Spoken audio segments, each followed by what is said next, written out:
ছবিতে যিনি চুমু খেতে চান না তিনি পরলেন বিকিনি। দিগন্ত বিস্তৃত নীল জল, সমুদ্রের সঙ্গে মিশেছে ঘন নীল আকাশ। হাঁটু জলে দাঁড়িয়ে নীল বিকিনিতে অভিনেত্রী মিমি চক্রবর্তী। নোনতা ভিজে চুলে সমুদ্র থেকে উঠে আসছেন নায়িকা। বুধবার সকালে সমাজ মাধ্যম জুড়ে যেন শুধু এই একটাই ছবি ভাসিয়ে দিলেন তিনি। চারিদিকে বৃষ্টির লেশমাত্র নেই। গলদঘর্ম অবস্থায় যখন সবাই অফিসের ব্যস্ততায় বাসে ট্রেনে ঠেলাঠেলি করছেন, ঠিক সেই সময়ে মুঠোফোনে নায়িকার উষ্ণ ছবি, যা দেখে রীতিমতো কুপোকাত তার অনুরাগীরা। কেউ লিখছেন আগুন, কারো আবার মন্তব্য চোখ ফেরানো যাচ্ছে না।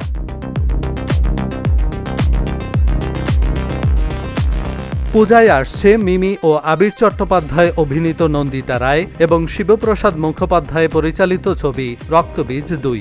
সংযুক্তার চরিত্রে নায়িকাকে এমনিতেই বিপুল ভালোবাসা দিয়েছেন দর্শক। ফলে এই ছবি নিয়ে কৌতূহল এবার দ্বিগুণ।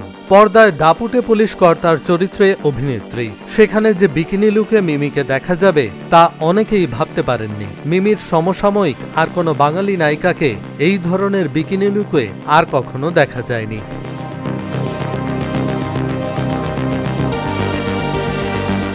ছবির শুটিং করতে ব্যাংককে উড়ে গিয়েছিল গোটা টিম।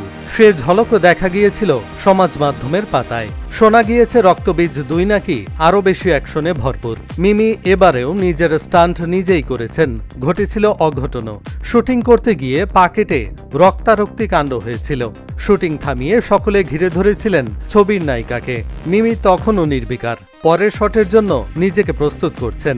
বিকিনি ছবিতে মিমিকে দেখে দর্শক যেমন অবাক হয়েছেন, সেই সঙ্গে এই ছবির উপরই পাওনা হল মিমি নুসরাত জুটির প্রত্যাবর্তন। এবারের পূজায় নাকি তারা হাতে হাত রেখে উপস্থিত হবেন এই ছবিতে। এহসানুল হক, ঢাকা জার্নাল।